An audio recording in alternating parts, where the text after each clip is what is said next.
Lo conforman el Estado, el municipio, las empresas estatales, por ejemplo, las municipales, las sociedades de economía mixta, por ejemplo, ¿verdad? Enfocándonos un poco más en todo el sector público.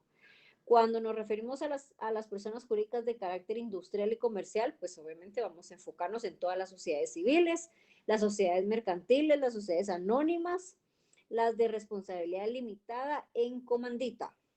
Y en cuanto de carácter social, podemos enfocarnos en todas esas asociaciones sin fines de lucro, ¿verdad? Prácticamente la palabra nos da la pauta para enfocarnos en, o por lo menos para ya tener una definición de cuáles podrían ser de carácter social.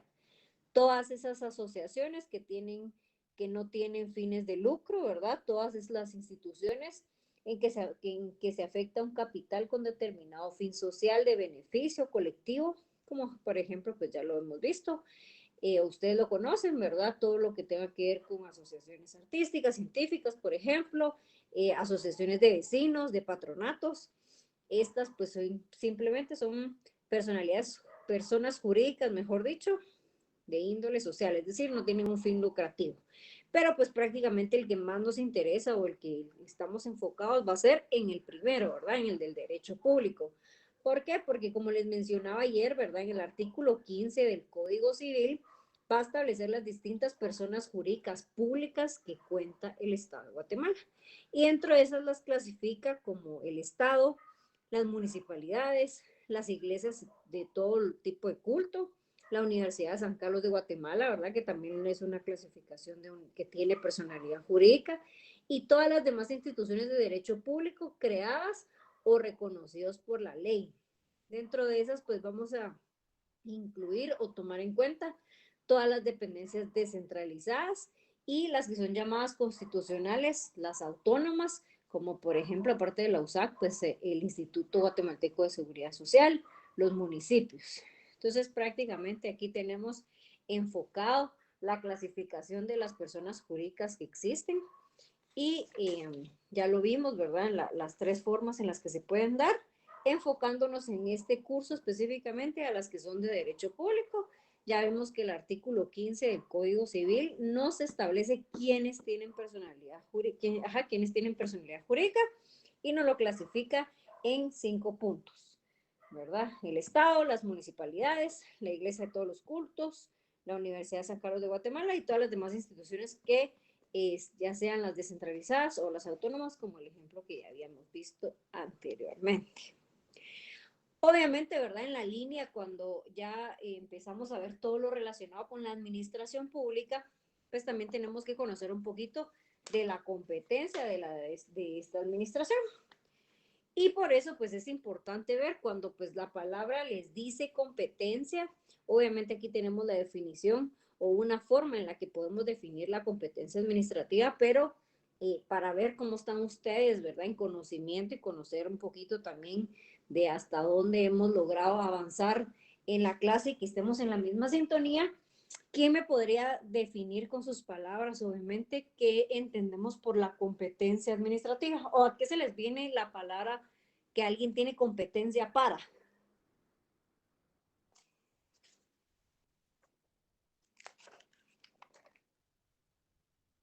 Yo me imagino, licenciada, Licenciada, que quizás.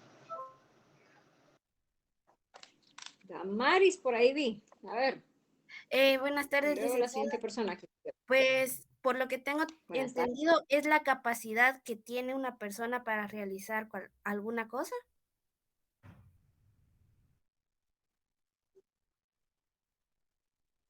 Gracias, Damaris. ¿Alguien más que también quiera completar lo que Damaris había establecido? yo considero que es la legitimación, la personalidad o la facultad que tiene una persona para ejercer determinada acción. Ok. Solo una pregunta. ¿Soy yo o está mal el internet? ¿Es mi internet o hay varias personas que tienen algo débil su internet? Regresé aquí a pantalla para confirmar. Porque la persona que estaba hablando se me quedó por ahí, pero no sé si me logran escuchar bien o si se está trabando. Yo sí le escucho bien. Yo sí escucho bien, licenciada. Ok. Bueno, igual me dicen si me mandan por ahí un mensajito porque el internet aquí donde yo vivo seguramente va a estar un poquito débil porque ha estado lloviendo bien fuerte, entonces cualquier cosa me avisan para no estar ahí hablando a medias. Pero como lo establecía Damaris, mejor dicho, y la otra persona que no logre ver el nombre, en efecto, ¿verdad? Son esas atribuciones que va a tener, en el caso de que pensáramos en una persona, ¿verdad? Las competencias que va a tener una persona para poder llevar a cabo una actividad, prácticamente son todas esas atribuciones, tal como lo establece ahí la pantalla, ¿verdad? Esas palabras clave son esas atribuciones que tiene para poder realizar una acción. En el caso ya concreto que estamos hablando de las dependencias del Estado o cualquier entidad, ¿verdad? Que vaya a ejecutar la administración y ejecute servicios, mejor dicho, va a hacer todo esto, ay, se lo voy a agregar a alguien más y ya. Bien. Entonces, prácticamente la competencia administrativa en el aspecto público, que es el que estamos viendo, ¿verdad? Un tema en relación con la administración, nos vamos a referir, ¿verdad? Que se trata de esa capacidad tal y como lo establece ahí. Se trata de una capacidad que tiene atribuida de acuerdo con un ordenamiento. Esto sí es clave en tema administrativo y tenemos que estar, y ahí sí que ojo en esto, porque prácticamente para que un órgano administrativo, para que una dependencia o institución, como la querramos llamar, pueda ejecutar, como les decía, ¿verdad? Un servicio público, poder ejecutar sus funciones, tiene que tener estas atribuciones siempre y cuando esté establecido un ordenamiento jurídico. Definitivamente no puedo yo extralimitarme, incluso existen hasta delitos, ¿verdad? Si yo llegara a extralimitar mis funciones, o mejor, o también yo estoy delimitada a ejecutar solo ciertas actividades según me lo establezca mi ordenamiento, independientemente si es una ley, ¿verdad? Quien me faculta, si es un acuerdo, si es un reglamento, si, ¿verdad? Dependiendo de qué fue lo que me dio origen o vida a mí como dependencia o como institución, ahí mismo va a estar plasmado cuáles van a ser mis competencias y hasta dónde tengo yo para poder ejercer mis funciones. Entonces, por eso lo establece ahí, ¿verdad? Una de las definiciones que podemos denominar como competencia administrativa, se va a tratar de la capacidad que tiene atribuida de acuerdo con el ordenamiento para tomar decisiones y hacer efectivos los fines públicos que debe obtener en beneficio del interés general. Las competencias deben ser expresas en las normas que regulan a la administración y no puede presumirse. Por eso les decía, ¿verdad? Que aquí la diferencia de cualquier otro tipo de competencia que podamos conocer es que esa competencia tiene que estar plasmada, ¿verdad? Me lo tuvieron que haber documentado, mejor dicho, ¿qué manda? Sí, era solo tal vez para hacer mención de que la diferencia entre el que tiene competencia para ejercer administración pública y quien ejerce cualquier otra actividad en la manera particular, el artículo 5 de la Constitución establece que todo ciudadano es libre de hacer lo que la ley no le prohíbe. Sin embargo, para los funcionarios públicos es de recordar que los funcionarios públicos solo pueden hacer lo que la ley les permite, que pareciera lo mismo, pero en realidad no lo es. Exacto, muchísimas gracias. Así es, ¿verdad? Si ya podemos interpretar un poquito más ya yéndonos a normativa, en efecto, eso podría ser una diferencia para hablar de competencia de un particular de la competencia de funcionarios públicos. Y por eso, clave también, aparte que es una función atribuida, es bien importante que no puede estar presumida, ¿verdad? No puedo yo asumir que puedo hacer esto si la ley o el ordenamiento en sí no me lo establece. Entonces, eso es una forma en la que podemos definir la competencia administrativa y como vemos, ¿verdad? En el segundo aspecto es que la competencia definitivamente no es irrenunciable. Vamos a ver más adelante las características de una competencia administrativa, pero para a grandes rasgos, ¿verdad? O aspectos importantes que la competencia no es irrenunciable y se ejerce precisamente por los órganos administrativos que la tengan atribuida como propia, salvo los casos de delegación previstos en la ley. Ya vamos a ver la forma en la que podemos delegar nuestra competencia. ¿Qué características tiene la competencia que tienen los órganos administrativos, verdad? Una de ellas es que la competencia es otorgada por la ley. Ese es el aspecto principal que veíamos y también pues ahí nos nos amplía Juan Francisco en el aspecto que, tal y como lo establece la ley, tiene que estar establecido para que yo pueda ejecutar mis funciones, ¿verdad? Entonces, la primera característica es que la competencia es otorgada por la ley. ¿Qué quiere decir esto? Que la competencia debe ser otorgada por ley, por ser establecida en interés público y va a surgir de una norma y no de la voluntad de los particulares ni del órgano que la ejerce. Definitivamente no puede ser por voluntad de los particulares, sino tiene que estar establecido en un ordenamiento. Es Licenciada, irrenunciable. ¿Qué manda? buena tarde. En este caso, cuando usted se refiere a que está delegada por ley, se refiere a la ley orgánica de cada institución. Exactamente, así es. Ok, gracias. ¿Verdad? Sí es que obviamente para ampliar el tema de Marco, si es, no todas las organizaciones o no todos los órganos administrativos tienen una ley orgánica. Ahí ustedes ahora que vayan a presentarme, ¿verdad? Las formas en los tipos, mejor dicho, la clasificación de los órganos que existen dentro de Guatemala, van a ver que la forma en la que se constituyen no necesariamente es una ley orgánica, sino puede ser un reglamento, como les decía anteriormente, y como ya hemos visto en el curso, ¿verdad? En lo que estuvimos viendo en el parcial anterior, antes del parcial, mejor dicho, es que la forma de constituir pues un órgano una dependencia administrativa pueden ser varias, pero una de ellas podría ser también una ley orgánica. Por ejemplo, estamos hablando de una dependencia autónoma, por ejemplo. Otra de las características es que es irrenunciable. ¿Qué quiere decir esto? Definitivamente la competencia. Yo no puedo renunciar a las competencias al momento, por ejemplo, ¿verdad? Que un servidor público asumiera el cargo de alguna secretaría.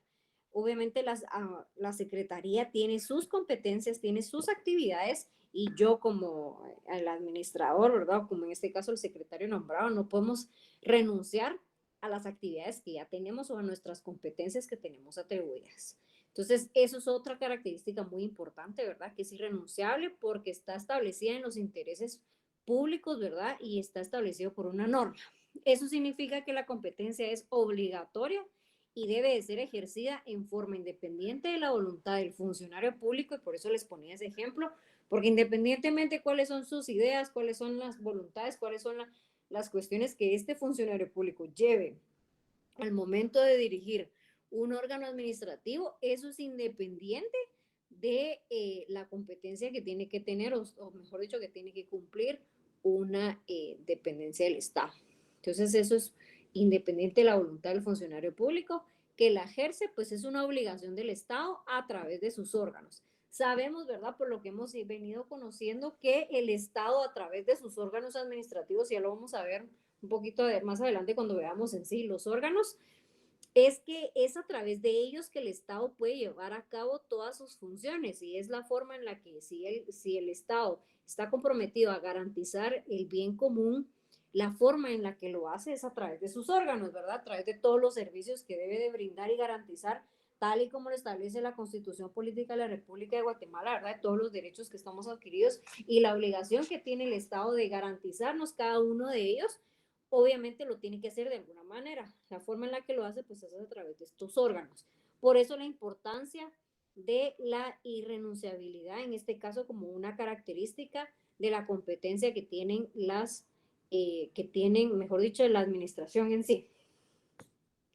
Es inderogable. ¿Esto qué quiere decir? Significa que la competencia no puede ser derogado por el propio órgano administrativo particular o por un funcionario, por un acto administrativo, por un reglamento, ni por un contrato. ¿Qué quiere? En pocas palabras, la competencia, yo no, ¿verdad? Por ejemplo, si yo el día de mañana me convierto en un funcionario público de algún ministerio, por ejemplo, yo me convierto en el ministro de Educación. No puedo a través de un reglamento nuevo, ¿verdad? O por alguna, por un acto administrativo, por un reglamento, establecer que a partir de ahora vamos a derogar ciertas competencias que realiza el Ministerio de Educación. O sea, eso definitivamente no es posible dentro de la competencia que tiene la administración. Es inderogable totalmente. No puede ser cedida, es otra de las características que significa que la competencia debe ser ejercida sí o sí por el órgano a quien está atribuido las funciones o en este caso sus actividades por mandato legal y no lo puede ceder a otro órgano o persona individual o jurídica alguna. Hay que recordar que la competencia pertenece al órgano administrativo y no a la persona. Entonces aquí es otra de las características importantísimas que podríamos establecer, ¿verdad? Que tampoco la puedo yo ceder. No puedo decir, ¿verdad? Que a partir de ahora el Ministerio de Educación ya no va a ver todo lo relacionado con los diplomas y los títulos que se otorgan, por ejemplo, a los bachilleres, sino que a partir de ahora lo va a hacer el Ministerio de Gobernación. O sea, por cuestiones de logística o decisión propia, yo como funcionario público no puedo determinar que esa competencia la puedo ceder a otro ministerio, por ejemplo, ¿verdad? Entonces, estas son prácticamente no negociables. La competencia tampoco puede ser ampliada. Esto significa que el órgano administrativo debe ejercer limitadamente la competencia sin ampliar la esfera de la misma, puesto esto daría lugar a un acto viciado por incompetencia. La competencia administrativa hay que ejercerla con los límites que la misma ley le está otorgando al órgano de administración. Y aquí va mucho de la mano y seguramente ustedes lo han escuchado en muchas ocasiones, el delito del famoso abuso de poder, ¿verdad?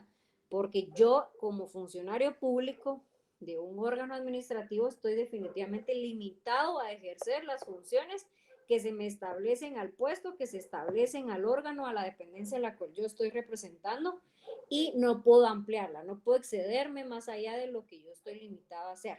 Entonces, esta es otra de las características que va muy relacionado, es muy similar a las que estábamos viendo anteriormente, pero pues es una característica que la podemos especificar de esta manera. Es improrrogable. Esto significa que la competencia no puede ser trasladada de un órgano a otro órgano administrativo, como lo vimos anteriormente, salvo en los supuestos de una avocación o de una delegación de órganos administrativos que pertenecen a una misma jerarquía administrativa, es decir, que pertenezcan a una misma competencia. Este tema pues lo vamos a explicar más adelante. Pero en relación a esto, ¿verdad? Que es improrrogable. ¿Qué significa esto? Pues como lo estamos viendo, ¿verdad? Aparte que yo no puedo ampliar, no puedo yo dejar de hacer actividades, tampoco las puedo prorrogar, ¿verdad? No puedo trasladársela a otro órgano o a otro órgano administrativo, como el ejemplo que les ponía, ¿verdad? Como Ministerio de Educación, no podemos otorgarle nuestra competencia ahora al Ministerio de Gobernación para que ellos se emitan a partir de ahora los diplomas y los títulos de las carreras que existan dentro de la currículum de los estudiantes de las, ay, se me fueron los nombres, pero bueno, de las carreras especiales que hay después de los básicos. Entonces esto, bueno, pero sí se podría, por ejemplo, ya no lo va a ver la dependencia, si es que existiera, no conozco específicamente cómo está distribuido el personal o las dependencias dentro del Ministerio de Educación, pero por ejemplo, ya no lo va a ver la oficina de diplomas y títulos, sino que ahora lo va a ver la oficina de títulos especiales para las carreras afines a el diversificado, por ejemplo. Entonces, eso sí se podría hacer, ¿verdad? Pero porque están dentro de la misma competencia y están dentro del mismo órgano administrativo. No hubo mayor variación porque se hizo ahí mismo. Otro de los aspectos, ¿verdad? La delegación de la competencia, como lo veíamos anteriormente, es un acto procesal por el cual, solo denme un segundito, ahí está, es un acto procesal por el cual el órgano superior traslada su competencia normal a un órgano inferior en un caso determinado. Esto es ampliación del tema de la delegación o la forma en la que podemos ceder nuestra competencia. Es obviamente un procedimiento inverso al anterior, es decir, a la avocación, ya que la esfera de competencia del órgano inferior experimenta un incremento, ¿verdad? A partir de ahora, pues ya va a tener otras funciones o otras competencias. Lo anterior no significa un acto procesal, sino un procedimiento administrativo. Esto es una forma en la que podemos separar el tema de la delegación o de la forma en la que podemos trasladar nuestra competencia dentro de la misma dependencia o dentro del mismo órgano administrativo.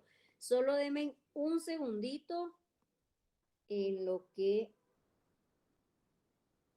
necesito hacer una cuestión. Denme un segundito.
Ay, disculpen que me tenían que entregar unos documentos, pero bueno, siguiendo con la clase.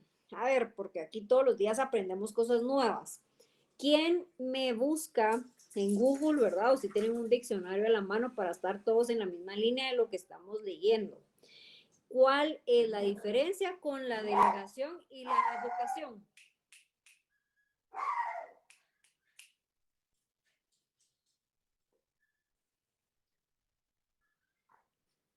O la definición, mejor dicho, de avocación, y quién busca la definición de delegación para ver qué es lo que estamos hablando acá.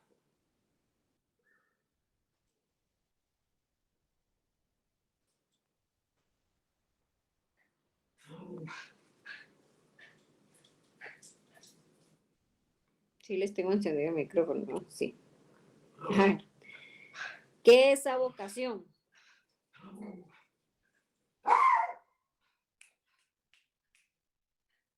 Ligna, ¿puedo decir la Por definición? favor. Acción y efecto de abocar, de atraer o llamar así un juez o tribunal superior sin que medie apelación la causa que se estaba litigando o debía litigarse ante otro inferior. Actualmente puede afirmarse que tiene un valor jurídico de signo negativo porque lo corriente es que el derecho procesal se refiera a la avocación para prohibirla o que la prohibición se desprenda tácitamente del hecho de que los códigos no concedan a los magistrados superiores la facultad de abogar. Por extensión, el acto extrajudicial de que un superior atraiga para sí el examen y decisión de un negocio que estaba sometido a un inferior. Gracias, Andrea. Bien, sí. Pero en temas de administración, ¿verdad? De derecho administrativo, la avocación es una técnica que se utiliza en el derecho administrativo con el objeto, ¿verdad? O es utilizada, mejor dicho, en la organización de la administración pública, porque es la forma en la que se trasladan, ¿verdad? Es una traslación del ejercicio de la competencia para resolver un asunto en concreto desde un órgano jurídicamente inferior hacia uno de índole superior, que por eso es de que lo establecía, ¿verdad? En ese último párrafo, la diferencia de avocación, ¿verdad? Es trasladar una actividad o una función que tenía un órgano inferior, por ejemplo, en el caso de analizando un ministerio. Obviamente sabemos que las secretarías están inferiores en forma jerárquica, son inferiores al despacho del ministro porque se desprenden del ministerio, y en este caso sería la forma contraria. Esto quiere decir que las funciones que tiene esta secretaría, regresando al ejemplo que teníamos del tema de los diplomas, ¿verdad? Es decir, la secretaría encargada o la unidad encargada de extender los diplomas, si es que así se llamara, que ellos de una manera utilizando la vocación, trasladaran la competencia de entregar los diplomas a, por ejemplo, el despacho del ministro. Es la forma de hacerlo de abajo hacia arriba. En el caso de la delegación, ¿verdad? Es distinta, porque en este caso, pues es delegar la competencia de su superior jerárquico a un inferior. ¿Esto qué quiere decir? Una actividad propia que tenía el despacho, poniendo el mismo ejemplo del Ministerio de Educación, y que a partir de ahora es una actividad que la va a realizar la Secretaría de Emisión de Diplomas, por ejemplo, ¿verdad? Es la forma en la que sí se podría prorrogar, ¿verdad? La función o la competencia de las funciones administrativas, a diferencia de lo que veíamos como la característica anterior, que no se pueden trasladar de entre órganos, simplemente se puede hacer siempre y cuando estén dentro de la misma competencia o sean de la misma, sí, prácticamente de la misma competencia, para poderlo aclarar a grandes rasgos. Hasta el momento, ¿alguna duda con las características? Y si no, seguimos continuando con la clasificación.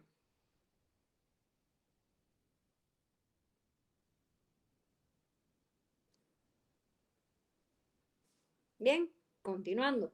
La forma en la que podemos clasificar, ¿verdad? Esta, ay, se me fue el nombre. Esta competencia, la forma en la que podemos clasificarlas de la siguiente manera, ya sea en razón de la materia o contenido, ¿qué quiere decir? Es decir, teniendo en cuenta que se refiere a determinados asuntos administrativos, ¿verdad? Cada órgano de la administración tiene atribuidas ciertas competencias, las cuales debe ejercitar. Los órganos administrativos no ejercen competencias, sino se atribuyen las mismas dentro de los diversos órganos de la administración, en parte por razón de la división de trabajo. Entonces, es una forma en la que podemos clasificarlo, ya sea por razón de materia o por contenido. En razón de territorio, dentro del cual el órgano ejerce su competencia municipal, provincial, nacional, etcétera, dentro de los ejemplos, ¿verdad? Los órganos administrativos tienen dividida la competencia en razón de territorio en donde debe ejercitarla. Por ejemplo, en el caso del presidente de la República y los ministros de Estados, ejercen su competencia en todo el territorio nacional. Y los representantes de forma departamental son los gobernadores. En este caso, pues ellos por cada departamento van a realizar las funciones en representación del presidente en cada uno de sus departamentos.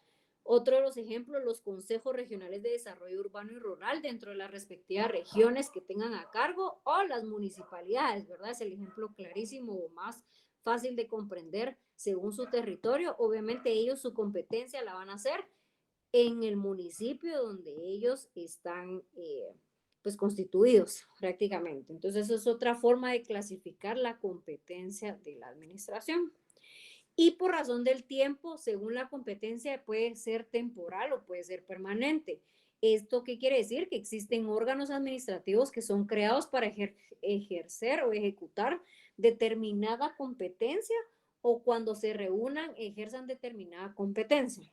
Por ejemplo, cuando dos municipalidades vecinas resuelven la prestación de determinado servicio público, lo pueden hacer de forma conjunta, ¿verdad?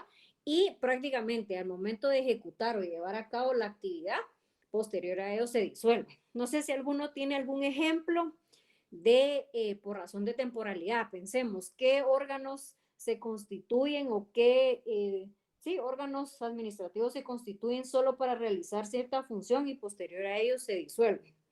Alguien, si trabaja en alguna dependencia que conozca alguno, que nos pueda ampliar para tener más ejemplos de la forma de darse según el tiempo. Hay mancomunidades, licenciadas, que se reúnen o que se integran para efectuar determinada actividad que es solo temporal, podría ser por una pandemia, por un desastre o por alguna otra situación, como por ejemplo la erupción del volcán de fuego. Hubo una mancomunidad de municipalidades que se instituyó para ese tiempo y luego se disolvió. Perfecto, muchísimas gracias Juan Francisco. Perfecto ejemplo de comprender la clasificación también de las competencias, ¿verdad? Vemos que también pueden crearse órganos que por alguna necesidad, como el ejemplo que ponía Juan Francisco, se crean, cumplen su actividad, puede ser un tiempo, no son en tiempo indefinido, sino al contrario, es un tiempo definido, ¿verdad? No hay un mínimo ni un máximo para esa temporalidad, pero al momento de concluir con su función, se disuelven, ¿verdad? En Guatemala, ¿cómo funciona en Guatemala? Bueno, pues la competencia, ¿cómo la ubicamos o cómo la tenemos dividida? Y eso pues nos lo establece la Constitución Política de la República de Guatemala, ¿verdad? Que lo hacemos por territorio, que eran los ejemplos que veíamos anteriormente, ¿verdad? De forma nacional, el presidente, sus funciones son de forma nacional. Los ministerios, sus funciones son de forma nacional. En el caso departamental, pues ya vimos el ejemplo de se me fue el nombre de ellos, de los gobernadores. En el caso de los departamentos, pues hay gobernadores que trabajan de forma departamental y son ellos, y hasta ahí se delimitan sus actividades. De forma regional, pues también existen dependencias o órganos administrativos el cual realizan sus funciones regionales y en el caso municipal, pues ya vimos el ejemplo claro, las municipalidades, ellos están delimitados a realizar sus funciones dentro del municipio del cual están constituidos, como se los decía anteriormente. Entonces, la forma en la que Guatemala está constituido, de luego de ver la clasificación, la vemos que es de forma territorial. La nacional, ¿verdad? La que, como el ejemplo que les decía, es la que se ejerce en todo el territorio de Guatemala, por ejemplo, el presidente de la República, los ministros de Estado, etcétera. Las departamentales, el ejemplo claro que veíamos, la que ejercen los gobernadores departamentales en los respectivos departamentos, así como los consejos departamentales de desarrollo urbano y rural, la regional, que se ejerce a través de órganos como los consejos regionales de desarrollo urbano y rural, y las que la competencia se encuentran dada a determinado territorio, para cubrir uno o varios departamentos, por ejemplo, o un sinnúmero de municipios también. Y el municipio, ¿verdad? Por municipio, ya vimos el ejemplo del alcalde municipal, el consejo municipal, mejor dicho. La competencia administrativa, ¿verdad? Puede ser definida como la cantidad de poderes, facultades y funciones que la ley le otorga a los órganos administrativos para poder actuar. Esta es otra forma en la que podemos definir la competencia administrativa, como lo habíamos visto anteriormente, utiliza palabras claves, ¿verdad? Que al final son esas actividades delegadas que se me otorgan. Obviamente tiene que estar constituido un ordenamiento jurídico si lo quisiéramos hacer más amplio, pero para poderle resumir o para que podamos comprenderlo a grandes rasgos qué es la competencia administrativa, pues esa cantidad de poder, facultades y funciones que la ley me va a otorgar o le va a otorgar, mejor dicho, a los órganos administrativos para poder actuar. Y aquí incluso hasta le podríamos completar, ¿verdad? Si quisiéramos tener una definición más compleja, con el objeto de ejecutar el bien común, ¿verdad? Con el objeto de cubrir las necesidades de la población, por ejemplo. Ahora bien, la jerarquía. Cuando hablamos de jerarquía, ¿verdad? Y creo que pues todos estamos en la misma línea, que la palabra ya la hemos empleado, la hemos utilizado en muchos aspectos de la vida, en muchos aspectos de nuestro trabajo y entendemos que por jerarquía estamos hablando que hay una correlación dentro de una organización, ¿verdad? ¿Qué quiere decir que la jerarquía? Pues que hay quien encabece, ¿verdad? Esta dependencia, si fuera así en el tema administrativo, y de forma jerárquica, pues tenemos desarrollado lo que deviene de ellos, sus subordinados prácticamente, ¿verdad? La cabeza y la subordinación. Entonces, en el caso de la jerarquía administrativa, vemos, ¿verdad?, que es ese vínculo que relaciona a las unidades que van a integrar una organización y que coloca a unos respecto a otros en relación de dependencia bajo un orden subordinado, que era lo que les mencionaba anteriormente, para darle una estabilidad y una cohesión a la administración. En pocas palabras, pues la jerarquía es ese vínculo, ¿verdad? Esa relación que se tiene dentro de una organización, que se tienen varias unidades dentro de una organización y las mismas se encuentran en una relación de dependencia bajo un orden subordinado. Si no hay una relación de dependencia y no está bajo un orden subordinado, no la podemos llamar jerarquía, ¿verdad? Podemos llamarle un equipo, podemos llamarle una integración de algo, pero las palabras claves para poder establecer que hay una jerarquía administrativa la vamos a encontrar en esa relación de dependencia y bajo un orden subordinado para poder establecer que dentro de la administración existe jerarquía. ¿Por qué estamos conociendo todos estos conceptos, verdad? Todas estas palabras, porque pues más adelante ya vamos a empezar a conocer los órganos administrativos, pero antes de eso necesitamos entender cómo la administración pública es tan amplia y cómo la administración pública tiene pues su forma de creación. Porque estos conceptos, ¿verdad? Me van a dar origen o me van a dar vida, mejor dicho, a los órganos administrativos, si es que ya lo lograron ustedes comprender, ya vimos la competencia, ya vimos la jerarquía y qué nos va a llevar a esto, a definir después a los órganos administrativos. Entonces podemos entender, ¿verdad?, que la jerarquía es prácticamente eso, esa relación de dependencia bajo un orden subordinado. La jerarquía también tiene una clasificación y la tenemos de la siguiente manera.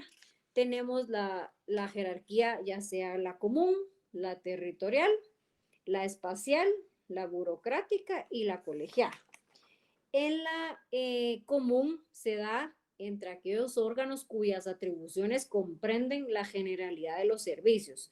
Por ejemplo, una jerarquía nacional o una jerarquía municipal. La territorial se da entre órganos que ejercen funciones dentro de determinada circunscripción territorial. La especial se refiere a los órganos que cumplen determinados servicios, por ejemplo, militares, diplomáticos o burocráticos. Militares y diplomáticos. La burocrática o la jerarquía burocrática es muy probable y que ustedes hayan escuchado esta palabra y todos los días creo que la empleamos cada vez que un trámite que hacemos ante un órgano administrativo se atrasa. Es que hay mucha burocracia, pero ¿de dónde viene esa palabra, verdad? ¿Por qué establece el tema de la burocracia? Porque se va a referir a todos esos órganos unipersonales o individuales. ¿Qué significa esto? Que pues prácticamente no puedo, si yo inicio un trámite con una dependencia en específico, prácticamente tengo que esperar que esa dependencia o ese órgano me lo resuelva. ¿Por qué? Porque la burocracia significa pues que es un tema individual, o sea, propio de quien está conociendo en este caso. Entonces es otra de las clasificaciones en la cual podemos establecer la jerarquía. Otra de ellas está la colegiada. En este caso, pues se da entre órganos pluripersonales que ejercen funciones consultivas. Un ejemplo claro de la jerarquía colegiada o la forma de verse la administración en forma de jerarquía la vamos a ver en la Corte de Constitucionalidad. Bien, continuando, ¿verdad? Y para poder pues entender los ejemplos, vamos a ver que hay directores generales, por ejemplo, ¿verdad? Los viceministros, los ministros de Estado, la vicepresidencia de la República y el presidente como órgano superior de la administración. Uy, ese 2 se me fue ahí. Pero esos son ejemplos, ¿verdad? De la forma en la que la jerarquía se puede dar. ¿Y por qué hablamos de los directores? Porque sabemos que los directores pues vienen de los ministros, ¿verdad? Porque en la lógica, si podemos pensar en un organigrama, por ejemplo, del Ministerio de Relaciones Exteriores, vamos a saber que dentro de la jerarquía que ellos tienen, los directores devienen de los viceministros y los viceministros de los ministros de Estado. De igual manera sucede con la vicepresidencia de la República. Los vicepresidentes jerárquicamente están por debajo del presidente, ¿verdad? Y así sucesivamente. Si ponemos el ejemplo de los secretarios también, los secretarios, los directores, los viceministros y los ministros. Entonces, de forma Organigrama podemos entender así, que hay una jerarquía administrativa y esos son los ejemplos que podemos emplear para poderla definir y para poderla entender a grandes rasgos. La jerarquía administrativa se presenta como una pirámide, como les decía, ¿verdad? En donde cada órgano aparece subordinado al superior de forma jerárquica, sucesivamente hasta llegar al punto que constituye el órgano supremo de la administración. Por eso el ejemplo de los ministros, de los ministerios, ¿verdad? Y el Ministerio de Relaciones Exteriores. ¿Quién está en la cúspide o en la torre del Ministerio de Relaciones Exteriores? Pues el ministro de Relaciones Exteriores. ¿Quién jerárquicamente o de forma subordinada viene del ministro? Los viceministros o los viceministerios en este caso. ¿Quiénes en los viceministerios que hay? Pues dentro de los viceministerios hay direcciones, hay secretarías, hay unidades y todas estas de forma jerárquica están en correlación porque obviamente todos pertenecen al Ministerio de Relaciones Exteriores, pero cada uno tiene sus funciones, ¿verdad? Sus actividades y devienen del ministro o digamos de la cabeza que es el ministro.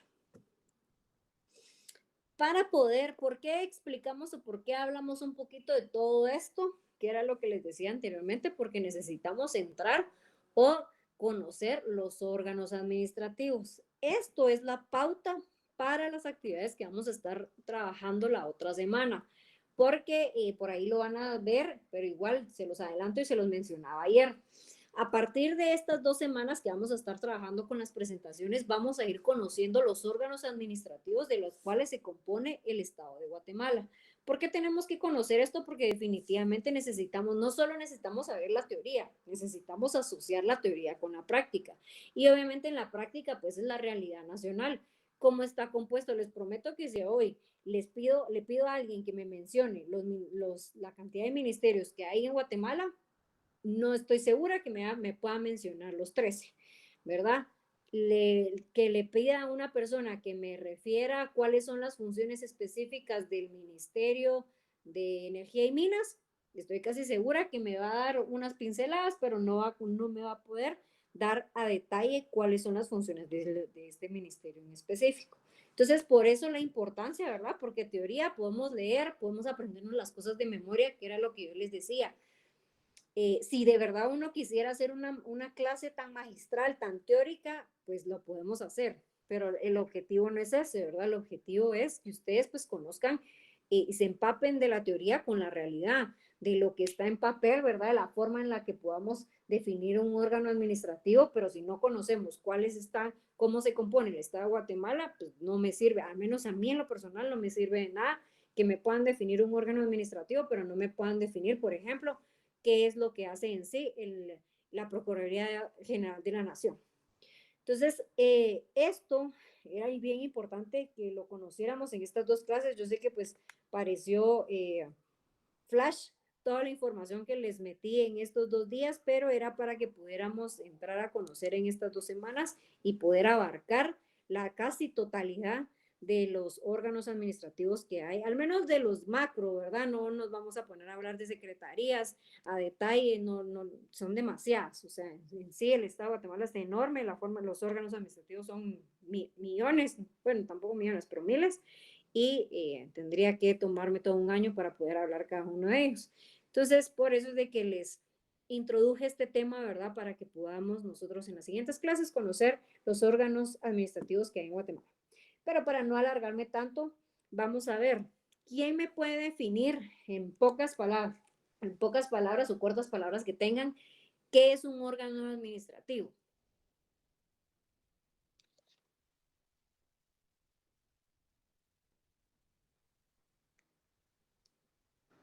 Un órgano administrativo es una parte o una célula del aparato estatal que ejerce gobierno o presta los servicios públicos a una población. Ok, gracias. ¿Alguien más?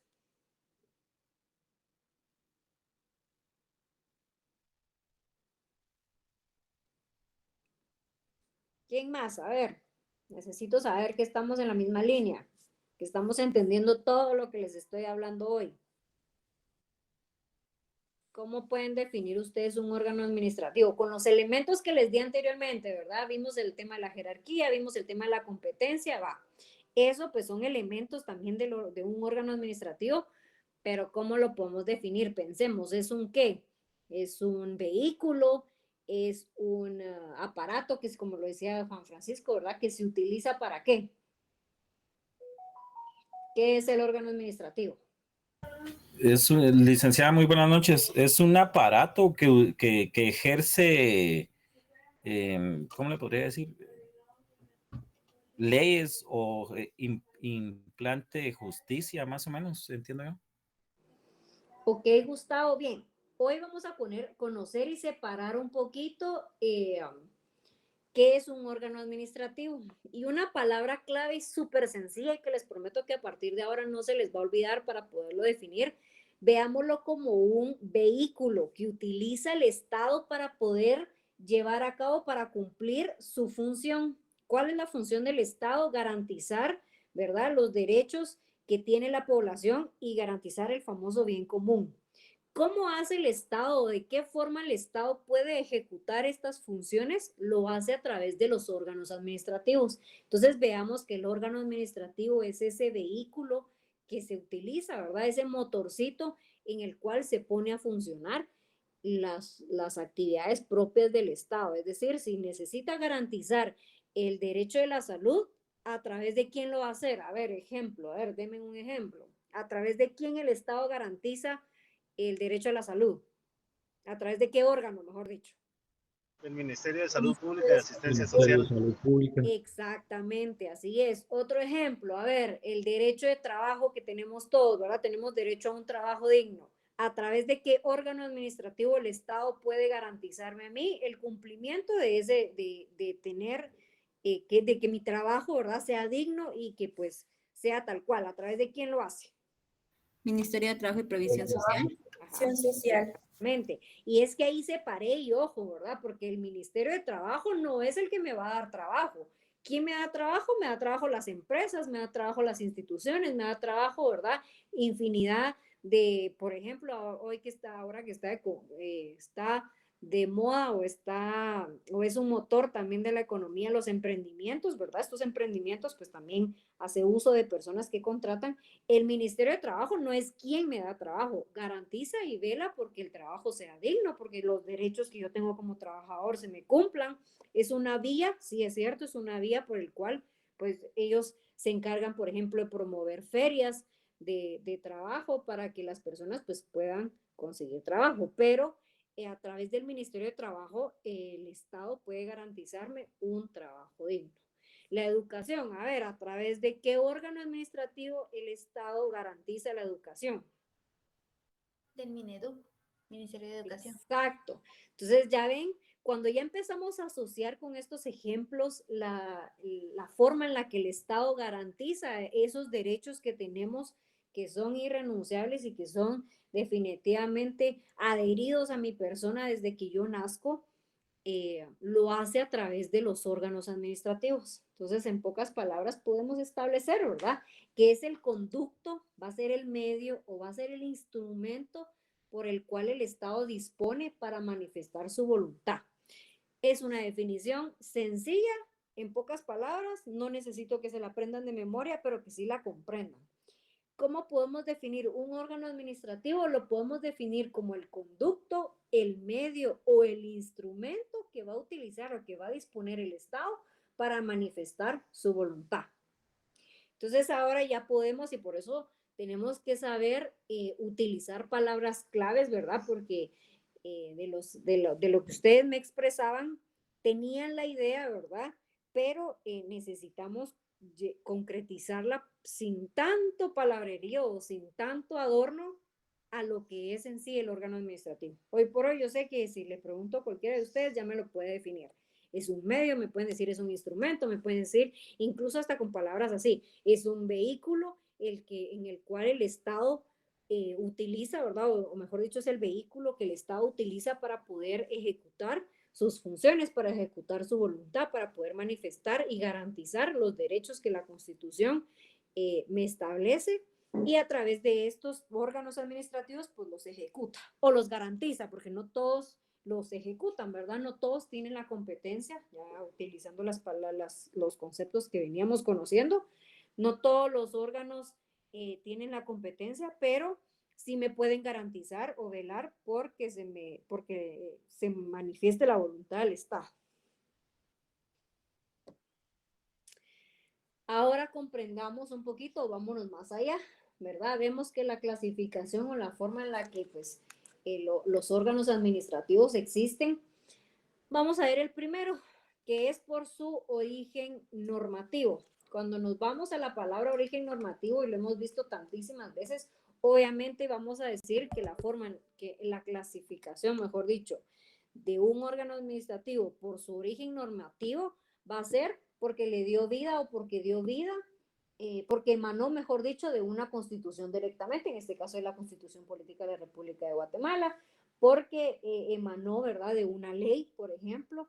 En el caso de la Constitución, pues podemos hablar que órganos administrativos lo podemos clasificar en los tres principales que todos conocemos, que es el órgano ejecutivo, el órgano legislativo y el órgano judicial.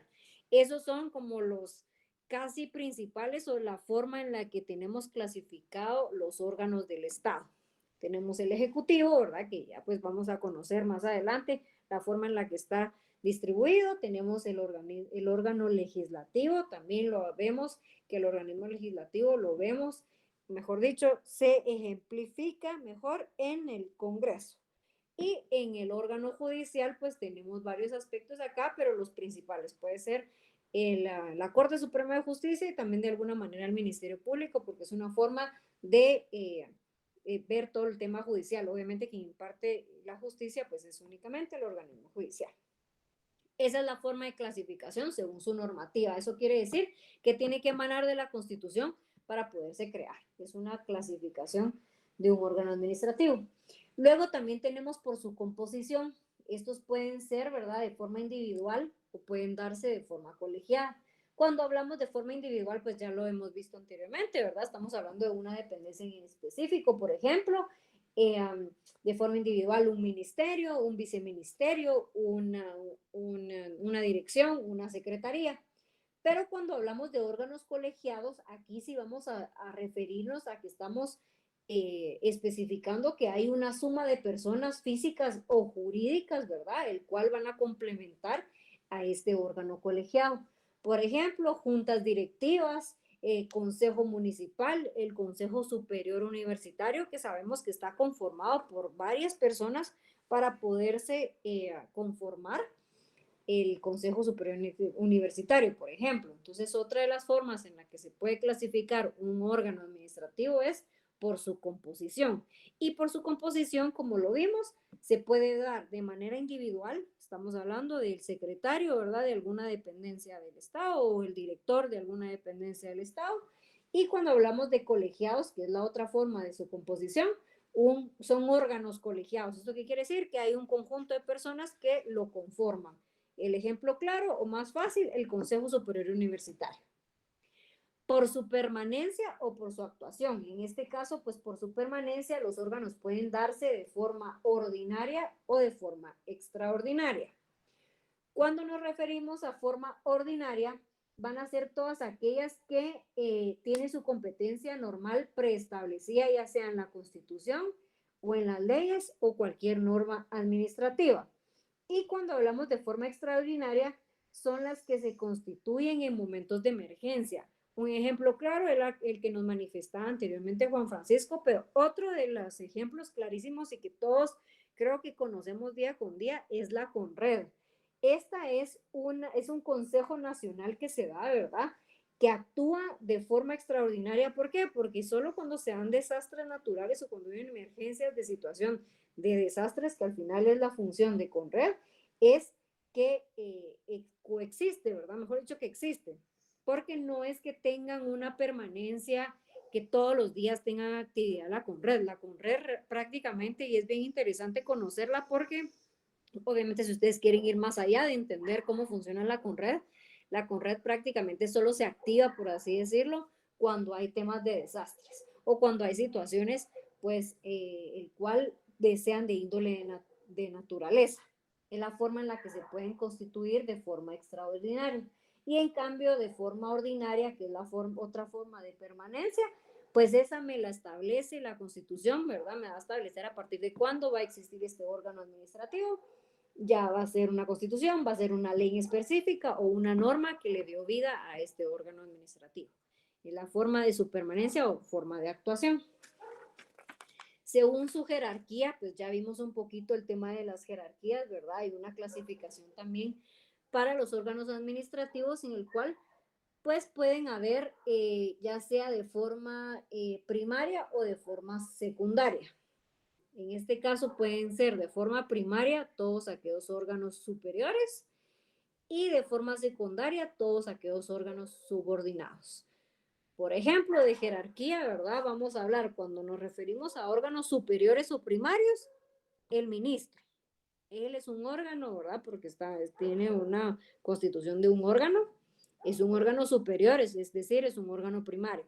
De él deviene órganos subordinados. En este caso podemos hablar de los viceministerios, podemos hablar de las direcciones y podemos hablar de las secretarías. Entonces, otra forma de constituir órganos administrativos puede ser a través de su jerarquía. En el modo de, vamos a ver, por su jerarquía, por la distribución territorial de competencias, ya lo vimos, ¿verdad? Que dependiendo de la circunscripción en el cual se encuentre este órgano administrativo, sus funciones van a delimitarse al territorio. Y el ejemplo claro era, o lo que veíamos anteriormente, las municipalidades, ¿verdad? Las municipalidades en donde ejercen, porque es un órgano administrativo, donde ejercen sus funciones en su territorio, es decir, en su municipio. Y ahí están delimitados prácticamente. En el caso de su competencia, ¿verdad? Pueden darse según la materia en específico que le dio vida a este órgano administrativo. Entonces, otra de las formas en las que se puede clasificar es según su competencia. ¿Quién va a establecer la competencia? Pues ya lo vimos, ¿verdad? La ley, el ordenamiento jurídico me va a establecer hasta dónde se delimita mi competencia, que es otra forma de clasificar a un órgano administrativo. Si mi competencia se delimita únicamente, aquí podría hasta unirse, ¿verdad? Si mi competencia se delimita únicamente a cierto territorio, pues hasta ahí van a estar distribuidas mis funciones. O si, por ejemplo, mi competencia es el ejemplo que veníamos jalando anteriormente, si mi competencia únicamente es extender diplomas o títulos, hasta ahí va a estar constituida este tipo de órgano administrativo. Y según la actividad administrativa que desarrollen, ¿verdad? También la vemos que son las que resuelven y forman la voluntad orgánica que después se le imputará al Estado. Mejor dicho, este tipo de, según la actividad administrativa que desarrollen, se pueden dar en activos, en consultivos y de control. Cuando hablamos de activos, que es una de las actividades administrativas según se desarrollen, vamos a ver que estos son los que se resuelven y forman la voluntad orgánica que después se le imputará al Estado. Cuando nos referimos a los consultivos, estos no van a emitir una declaración de voluntad y aquí regresamos a lo que veíamos antes del primer parcial, ¿verdad? Que las formas en las que se puede manifestar la administración es de forma consultiva. ¿Esto qué quiere decir? Que ellos solo están creados o estos órganos solo están creados para emitir consultas, ¿verdad? Me emiten dictámenes que no necesariamente son vinculantes, simplemente van a emitir una recomendación, van a emitir una sugerencia, por ejemplo, y es una de las formas o una clasificación en la que pueden existir órganos de esta naturaleza. Y cuando vemos de control, aquí también regresamos al tema del control que veíamos anteriormente, ¿verdad? El famoso control interno, que puede existir dentro de los mismos órganos administrativos, pero en el caso concreto o el ejemplo perfecto para poder hablar de un órgano de control, su función prácticamente es fiscalizar y aquí pues obviamente ya empieza a hacernos luces o podemos asociar o pensar, por ejemplo, en la Contraloría General de Cuentas, que este órgano es creado específicamente para eso, ¿verdad? Su competencia pues sí es muy amplia, ¿verdad? Pero eso está delimitado, está específico en la ley, ¿verdad? O en su ordenamiento jurídico en este caso, y ellos son un tipo de órgano administrativo según la administración o según su actividad administrativa que desarrollen, que en este caso de ellos es prácticamente de control. ¿Por qué? Porque fiscalizan todas las actividades estatales, los actos y las personas que hagan uso, o mejor dicho, que representen a los órganos administrativos. Entonces, esta es la forma en la que se puede clasificar los órganos administrativos. Hasta el momento, porque sé que les di demasiado contenido, pero hasta el momento tienen alguna, uy, a ver, que quería regresar a pantalla, ahí está. ¿Alguna duda de lo que vimos hoy? ¿Quieren que regrese algún tema? ¿Quieren que pongamos más ejemplos? ¿Algo que no les haya quedado claro?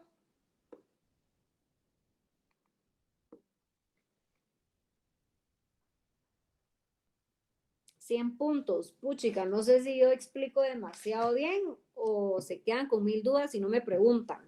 ¿Qué será? Sí, por ahí, ¿quién levantó la mano? Katherine. Licenciada, buenas noches. ¿Será posible que me pueda explicar otra vez el origen normativo y por composición también, por favor? El origen normativo. A ver, regresemos a la pantalla. Denme un segundito. Ya de tanto que les hablé, no me recuerdo dónde nos quedamos. A ver. El de origen normativo prácticamente es el tipo de órgano administrativo que va a ser creado por una ley, por un reglamento, ¿verdad? Entonces, en pocas palabras, es cualquier órgano administrativo que nació de, por ejemplo, de la Constitución. Si usted se va a la Constitución, a toda la parte que refiere de la administración pública, ¿verdad? Del organismo ejecutivo, vamos a encontrar a los ministerios, vamos a encontrar a ciertas dependencias del Estado, por ejemplo, vamos a encontrar a la Procuraduría General de la Nación. Vamos a ver, ya vamos a quitar acá porque ya me... Acá. Vamos a encontrar a la Procuraduría General de la Nación, por ejemplo, vamos a encontrar la Corte de Constitucionalidad. Entonces, estos órganos administrativos nacen o surgen de una norma, por eso es de que es una clasificación. En este caso, pues, ¿qué norma me dio origen o me dio vida a estos órganos? La Constitución. En el ámbito de su composición, vamos a encontrarlos, ¿verdad? O la forma en la que podemos definirlo prácticamente es de la siguiente manera. Puede darse de forma individual o puede darse de forma colegiada. Cuando hablamos de forma individual, el ejemplo claro, ¿verdad? Un ministerio. Este ministerio, pues, de forma individual tiene a su ministro. ¿Qué quiere decir? Que las funciones que están delimitadas para ese ministerio las ejecuta el ministro. Las funciones que están delimitadas, por ejemplo, para una secretaría, las va a ejecutar el secretario. Obviamente, pues tiene un equipo para poderlas llevar a cabo, pero nos referimos a que de forma individual realizan actividades, no necesitan de otras personas, ¿verdad?, para integrar según su composición. Por eso es de que la dividimos en dos, en individual y colegiada. Caso contrario, en el Consejo Superior Universitario, todas las actividades que devienen de la universidad, ¿verdad?, toda la toma de decisiones que son, no solo las puede ejecutar o no solo las puede llevar a cabo el rector. El rector necesita del Consejo Superior Universitario para poder emitir ciertos acuerdos, por ejemplo, todo el tema administrativo que tiene la USAC la hace el Consejo Superior Universitario, que está compuesto dentro de las personas que lo integran, está el rector. Entonces, esto es una forma en la que también se puede dar un órgano administrativo, ¿verdad?, el cual se compone por varias personas y por eso se le llama que es colegiado. Porque si no están estas 5 personas, por ejemplo, ¿verdad?, que fuera el caso, no pueden emitir un dictamen, no pueden emitir un nuevo reglamento, un nuevo ordenamiento, porque se necesita de la composición de ese colegiado, ¿verdad?, o de esas personas que conforman el colegiado para poder ejecutar o llevar a cabo las funciones dentro de ese órgano administrativo.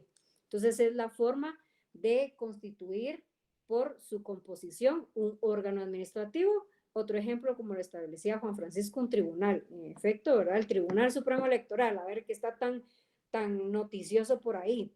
El Tribunal Supremo Electoral no es un órgano simple, ¿verdad? No es un órgano individual. Es un tribunal, como la palabra lo dice, ¿verdad? Está conformado por por titulares y por suplentes. Obviamente los titulares en este caso pues son quienes en conjunto o en colegio, ¿verdad?, llevan a cabo sus funciones o emiten una resolución, por ejemplo. A diferencia, y si nos vamos a caso concreto en el tema del tribunal, a diferencia del registro de ciudadanos, el registro de ciudadanos sí lo podemos conocer como un órgano individual. ¿Por qué? Porque el registro de ciudadanos no necesita de otras personas, ¿verdad? O de otros funcionarios para poder llevar a cabo sus funciones. A diferencia con el tribunal, que si es un órgano colegiado, necesita de estas 5 personas para poder emitir sus resoluciones, para poder emitir sus actividades, para poder trabajar. Y ahí Juan Francisco está bien activo poniendo más ejemplos. El Consejo Municipal también, ¿verdad? No solo es el alcalde, sino el alcalde necesita, ¿verdad?, los concejales para poder llevar a cabo las funciones que tiene las alcaldías, por ejemplo, ¿verdad? Y así nos podemos ir de un sinfín de ejemplos de órganos administrativos, tanto colegiados como de órganos de forma individual. El Colegio de Abogados también es un órgano, ese se me vino ahorita en la mente, es un órgano también que es colegiado, está compuesto, ¿verdad? No solo es, por ejemplo, el presidente del Colegio de Abogados, sino tiene pues la conformación de un equipo, ¿verdad?, de varias personas para poder llevar a cabo sus funciones. Así que esa es la diferencia o la respuesta en cuanto a su normativa o su composición según la clasificación de los órganos administrativos que existen. No sé si alguien Gracias, tiene licenciada. otra duda. Con gusto, Catherine. ¿Estamos claros? ¿Dudas? Vuelvo y repito con el tema de los grupos. Necesito que antes del jueves, por ahí andaba viendo que todavía hay grupos que siguen sin conformarse. Y si no están, no sé qué van a hacer, porque yo solo les doy hasta el jueves a las 11:59 para que me remitan esa información, porque ya el lunes va a estar exponiendo el primer grupo, ahí van a ver el tema, ¿verdad? Pero para poderles ampliar un poquito, por ejemplo, les voy a mandar que me desarrollen o que nos desarrollen, mejor dicho, el Tribunal Supremo Electoral, por ejemplo. Entonces, ustedes, como les decía anteriormente, la dinámica va a ser suya, la forma en la que van a hablarnos del Tribunal Supremo Electoral, tienen la total libertad para poderlo hacer. Si quieren, nos presentan solo el organigrama y nos hablan un poquito del organigrama. Si quieren, nos mencionan, nos hacen referencia de alguna normativa, ¿verdad?, que dio de origen al Tribunal Supremo Electoral. Al final, tienen libertad de cómo van a exponer el tema, pero básicamente van a ser los órganos administrativos, por lo menos los más importantes que conforman el Estado de Guatemala, para que todos estemos empapados, como les decía, empapados de lo que es Guatemala y cómo está conformado, cuáles son sus órganos administrativos, cómo este motorcito de Estado, ¿verdad?, trabaja y cómo lleva a cabo el poder garantizar el ejecutar sus funciones, que son a través de estos órganos administrativos. No vamos a poder ver todos, obviamente, pero vamos a ver los principales o los que deberíamos de conocer para poder avanzar en el curso de Derecho Administrativo y que les va a servir el resto de su vida también. No sé si tienen alguna otra duda, igual no solo respecto a lo que vimos hoy, sino respecto a la presentación. Aprovechemos. ¿Alguna duda en específico? Lo del tiempo ya les dije, no más de 10 minutos. Necesito que empecemos en punto, respetando, ¿verdad?, el horario del resto del grupo y también temas de respetando la siguiente clase, como es lo del martes, ¿verdad? Porque ya después de las 6, 7:30 ustedes ya tienen otro curso, así que también tenemos que estar bien conscientes de eso. Yo ahí les voy a decir cuántos grupos van a pasar, porque necesito primero que se conformen todos para ver la distribución de los temas y ver quiénes abarcan por día. Entonces pueden que pasen 8 grupos, pueden que pasen 9, 10 o 7 grupos, dependiendo de cómo cuántos grupos logramos obtener. El ideal es que tengamos 22 grupos, ¿verdad? Pero si no logramos conformar los 22 grupos, hay una probabilidad que les vaya a mandar 2 temas a cada grupo o a unos grupos en específico. No por razón de alguien en específico, sino porque de plano necesitamos abarcar la información y pues al azar voy a darles a los grupos 2 temas tal vez o 3 temas. ¿Alguien tiene una duda aprovechando el espacio? Y si no, pues los dejo, pasen feliz noche, les deseo éxitos en el resto de su semana, en su siguiente clase. Los veo el lunes con los primeros grupos y a partir del jueves, no, del viernes, les voy a estar yo mandando cómo van a estar distribuidos los temas. Ya a partir de ahí seguramente van a surgir dudas, pero pues